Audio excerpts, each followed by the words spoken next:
في إطار جهود الدولة المبذولة لتعزيز التنمية العمرانية وتطوير البنى التحتية، قام السيد الوزير الاتحادي للتنمية العمرانية والطرق والجسور الباشمهندس صلاح حامد الولي بزيارة رسمية إلى ولاية الجزيرة. شملت الزيارة وزارة التخطيط العمراني بالولاية، ولدى وصوله استقبله بحفاوة الباشمهندس أبو بكر عبد الله وزير التخطيط العمراني بولاية الجزيرة إلى جانب قيادات وإدارة الوزارة.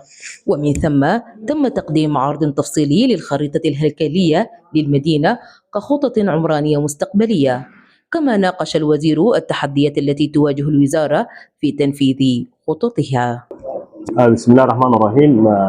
احنا في اطار جولاتنا الميدانيه زرنا الاخوه في ولايه الجزيره، ووقفنا مع الاخوه في وزاره التخطيط العمراني والاسكان والمرافق العامه، واطلعنا على الخطط الموضوعه وكل البرامج بما فيها الطرق طبعا.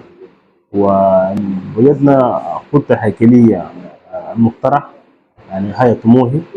ونحن في الوزاره الاتحاديه للتنميه العمرانيه والطرق والجسور نعمل مع وزاره التخطيط العمراني في الولايه من اجل انفاذ هذه الخطه الطموحه، ويفتكر انه هذه الخطه يخدم المجتمع في المقام الاول، وده يعني مدخل ذاته لاعاده اعمار السودان بشكل حديث بشكل جديد. واحنا هنداوم بوقوفنا في كل الولايات ونعيد زياراتنا لولايه الجزيره حتى نضمن كل هذه الخطط تم تنفيذها بشكل كامل وبشكل يخدم المجتمع ويخدم البلد. شكرا جزيلا. وفي ختام زيارته أكد الوزير الاتحادي لوزارة التنمية العمرانية والطرق والجسور تولي ولاية الجزيرة اهتماما خاصا لما لها من موقع استراتيجي وكثافة سكانية عالية. أثنى الوزير على جهود حكومة ولاية الجزيرة، مؤكدا دعم وزارته الكامل للمشروعات الحالية والمستقبلية. لقاء بودية، إعلام وزارة التخطيط العمراني ولاية الجزيرة.